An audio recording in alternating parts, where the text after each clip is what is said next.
channel. Students, today we are going to learn 10th standard lesson 2.6 World Heritage. Now students, look at the warming up activity chit chat. First, I can talk about the world. Form groups of 6 to 8 students. Each group should select any one continent and share the following information about each. विद्यार्थी मित्रांनो, 6 ते 8 विद्यार्थ्यांचे गट बनवा. प्रत्येक गटाने जगातील कोणताही एक खंड निवडावा व प्रत्येक खंडाच्या पुढील माहितीविषयी चर्चा करावी. First, important cities. Second, sight seeing places of tourist interest.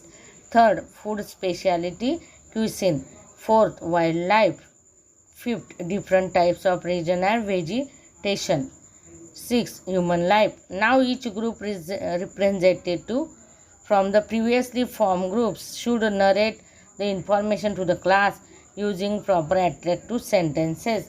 Second, prepare a travel brochure or leaflet of your native place or any town / historical place / hill station to attract tourists using the points below.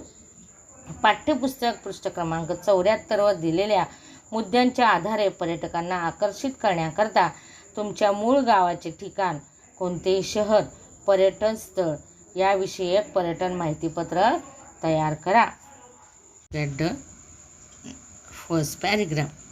World Heritage Site is a site determined by the United Nations Educational, Scientific and Cultural Organization (UNESCO) to have significant cultural or natural importance to humanity.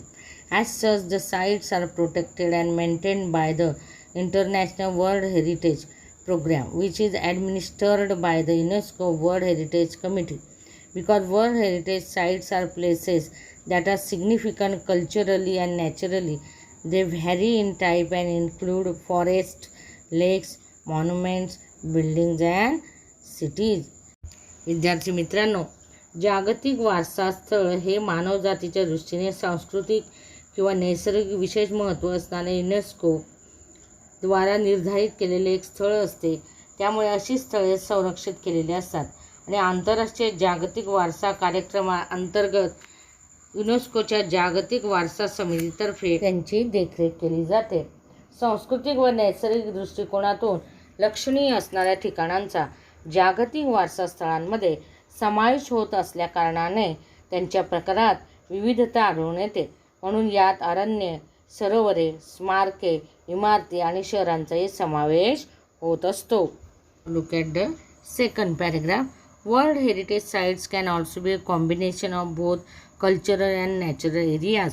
For example, mount Huangshan in China is a site with significance to human culture because it played a role in historical Chinese art and literature. The mountain is also significant because of its physical landscape characteristics. विद्यार्थी मित्रांनो, जागतिक वारसा स्थळांमध्ये सांस्कृतिक व नैसर्गिक अशा दोन्ही गोष्टींचा संयोग झालेला असू शकतो. उदाहरणार्थ, चीनमधील माउंट हंक्शन हे ठिकाण सांस्कृतिकदृष्ट्या महत्त्वाचे आहे, कारण ऐतिहासिक काळात चीनी कला आणि साहित्यामध्ये त्याची उल्लेखनीय भूमिका होती आणि भौगोलिक स्थल सौंदर्याच्या दृष्टीनेही हा पर्वत वैशिष्ट्यपूर्ण आहे. Now look at the third paragraph. History of world heritage sites. Although the idea of protecting cultural and natural heritage sites around the world began in the early 20th century, momentum for its actual creation was not until the 1950s. In 1954, Egypt started plans to build Aswan High Dam to collect and control water from the Nile River. The initial plan for the dam's construction would have flooded the valley containing the Abu Simbel temples and scores of ancient Egyptian artifacts. To protect the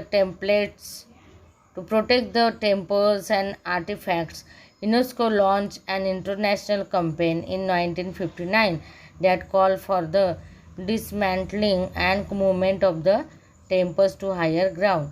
The project cost an estimated $80 million and 40 million, of which came from 50 different countries. Because of the project's success, UNESCO and the International Council on Monuments and Sites initiated a draft convention to create an international organization responsible for protecting cultural heritage. विद्यार्थी मित्रांनो, जागतिक वारसा स्थळांचा इतिहास. जगभरातील सांस्कृतिक आणि नैसर्गिक वारसा स्थळांचे संरक्षण करण्याची कल्पना 20व्या शतकाच्या सुरुवातीला अस्तित्वात आली. मात्र 1950 सालापर्यंत ती प्रत्यक्ष यायला चालना मिळाली नव्हती. 1954 मध्ये इजिप्तने नाईल नदीचे पाणी नियंत्रित करण्यासाठी आणि अडवण्यासाठी ॲस्वान हाय धरण बांधण्याची योजना आखली. धरण बांधण्याच्या मूळ योजनेमुळे अबू सिम्बल मंदिर आणि असंख्य प्राचीन इजिप्शियन कलाकृती स्थित असलेली दरी पाण्याखाली जाणार होती. ही मंदिरे व कलाकृती संरक्षित करण्यासाठी युनेस्कोने 1959 मध्ये एक आंतरराष्ट्रीय मोहीम राबवली, ज्याद्वारे मंदिरे उतरवून एका उंच ठिकाणी स्थलांतरित करण्यात आली. या प्रकल्पाचा खर्च अंदाजे 80 मिलियन अमेरिकी डॉलर्स इतका झाला, ज्यातले 40 मिलियन डॉलर्स 50 वेगवेगळ्या देशांकडून जमा झाले. या प्रकल्पाच्या यशानंतर युनेस्को आणि आंतरराष्ट्रीय स्मारके व स्थळे परिषद यांनी सांस्कृतिक वारसा स्थळांचे संरक्षण करण्याची जबाबदारी घेण्यासाठी एक आंतरराष्ट्रीय संस्था निर्माण करण्यासंबंधीचा मसुदा तयार केला. Next paragraph. Shortly thereafter in 1965, a White House conference in the United States called for a World Heritage Trust to protect historic cultural sites, but to also protect the world's significant natural and scenic sites. Finally, in 1968, the International Union for Conservation of Nature developed similar goals and presented them at the United Nations Conference on Human Environment in Stockholm, Sweden in 1972. Following the presentation of these goals, the Convention concerning the protection of world cultural and natural heritage was adopted by UNESCO's General Conference on November 16, 1972. विद्यार्थी मित्रांनो, त्यानंतर लवकरच म्हणजे 1965 मध्ये अमेरिकेतील एका white house परिषदेमध्ये जागतिक वारसा विश्वस्त संस्था स्थापन करण्याची मागणी केली गेली, ज्या अंतर्गत ऐतिहासिक स्थळांबरोबरच जगातील महत्त्वाच्या व निसर्गरम्य स्थळांचेही संरक्षण करण्यात येईल. अखेर 1968 साली आंतरराष्ट्रीय निसर्गरक्षक संघाने तत्सम उद्दिष्ट तयार केली आणि 1972 मध्ये स्वीडनमधील स्टॉकहोम येथील मानवी पर्यावरण विषयावरील संयुक्त राष्ट्र परिषदेत ती सादर केली. या उद्दिष्टांचे सादरीकरण झाल्यानंतर युनेस्कोच्या सर्वसाधारण परिषदेने 16 नोव्हेंबर 1972 या दिवशी जागतिक सांस्कृतिक व नैसर्गिक वारसा संरक्षणाचा स्वीकार केला.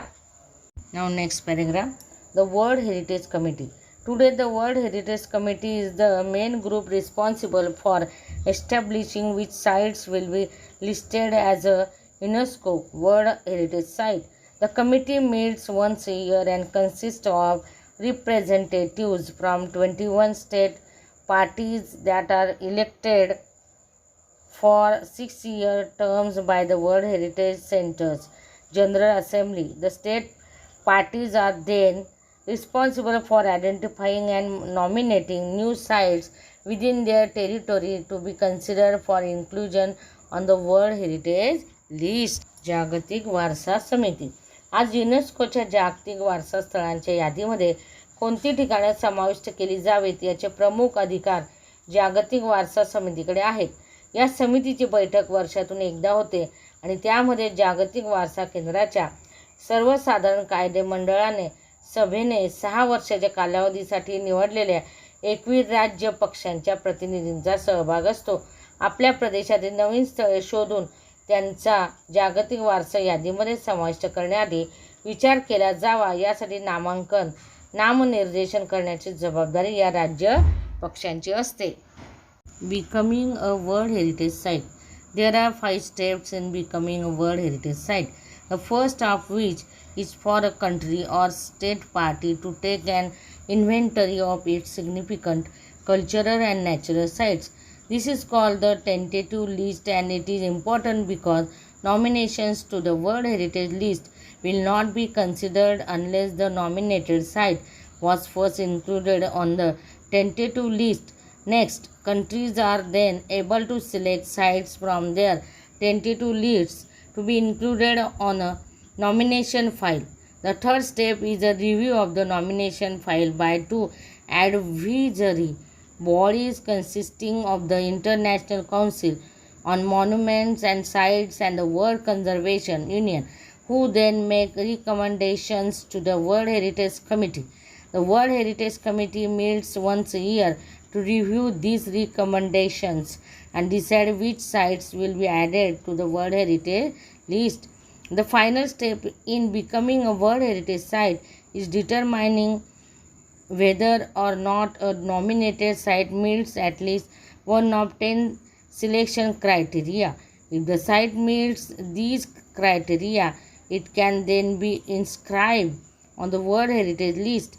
Once a site goes through this process and is chosen, it remains the property of the country on which territory it sits, but it also becomes considered within the international community. विद्यार्थी मित्रांनो, जागतिक वारसा स्थळ कसे ठरते? जागतिक वारसा स्थळ ठरवण्याचे 5 टप्पे आहेत.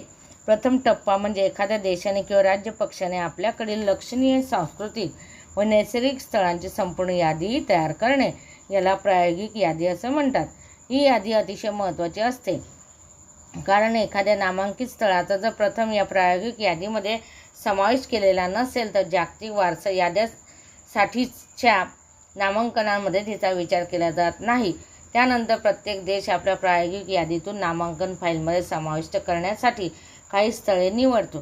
तिसऱ्या टप्प्यात जागतिक स्मारके व स्थळे परिषद आणि जागतिक संरक्षण संघाच्या 2 सल्लागार समित्या या नामांकन फायलींचे परीक्षण करतात आणि जागतिक वारसा समितीकडे आपल्या शिफारशी पाठवतात. जागतिक वारसा समिती आपल्या वार्षिक बैठकीमध्ये या शिफारशींचे अवलोकन करतात आणि कोणती स्थळे जागतिक वारसा यादीमध्ये समाविष्ट करता येतील हे ठरवतात.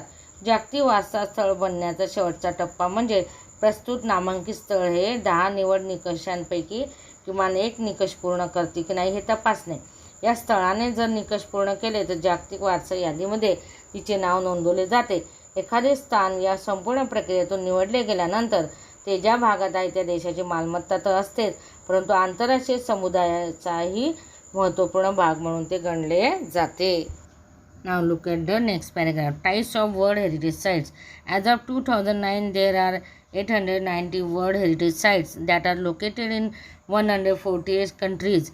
689 of these sites are cultural and include places like the Sydney Opera House in Australia and the Historic Center of Vienna in Austria.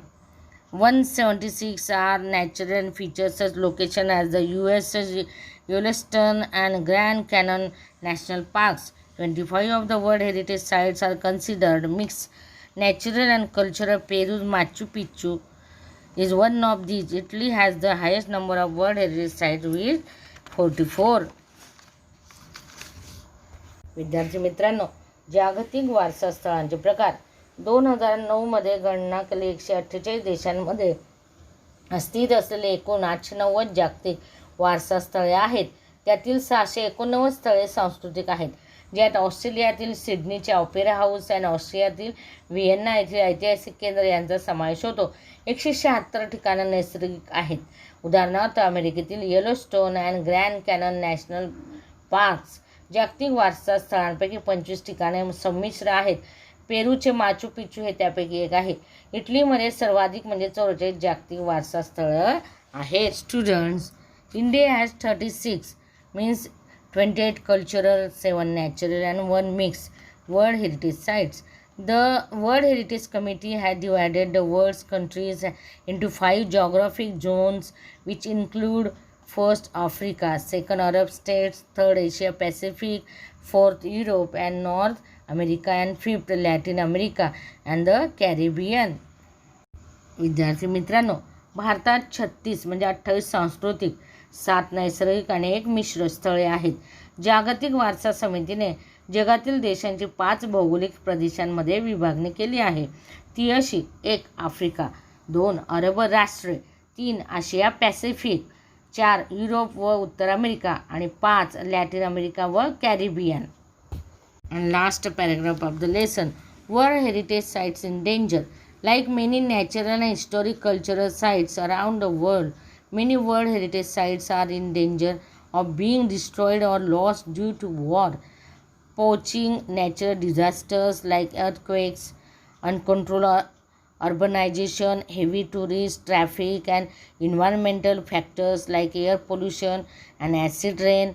World Heritage Sites that are in danger are inscribed on a separate list of World Heritage Sites in danger, which allows the World Heritage Committee to allocate resources from the World Heritage Fund to that site. In addition, different plans are put into place to protect and or restore the site. If, however, a site loses the characteristics which allowed for it to be originally included on the World Heritage list, the World Heritage Committee can choose or to delete the site from the list. To learn more about World Heritage Sites, visit the World Heritage Center's website.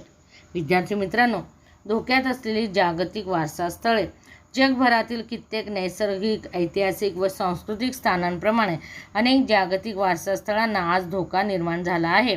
युद्धे, अतिक्रमण, भूकंपासारख्या नैसर्गिक आपत्ती किंवा अफाट शहरीकरण, पर्यटकांचे प्रचंड लोंढे आणि हवेचे प्रदूषण, आम्लवर्षा यासारखे पर्यावरणीय घटक यामुळे ती नष्ट होण्याच्या मार्गावर आहेत. अशा संकटात असलेल्या जागतिक वारसा स्थळांना धोक्यात असलेली जागतिक वारसा स्थळे नावाच्या स्वतंत्र यादीमध्ये नोंदवले जाते आणि जागतिक वारसा समिती जागतिक वारसा निधीतून अशा स्थळांना विशेष संसाधने पुरवते. त्याशिवाय या स्थळांचे संरक्षण आणि जीर्णोद्धार करण्यासाठी अनेक उपाययोजना केल्या जातात. तरी देखील एखादे स्थळ ज्या लक्षणीय कारणांमुळे मूलतः जागतिक वारसा यादीमध्ये समाविष्ट झाले होते ती वैशिष्ट्ये नष्ट झाली असल्यास जागतिक वारसा समिती ते नाव यादीतून वगळू शकते. जागतिक वारसा स्थळांविषयी अधिक माहिती मिळवण्याकरता जागतिक वारसा केंद्राच्या संकेतस्थळाला भेट द्या. धन्यवाद.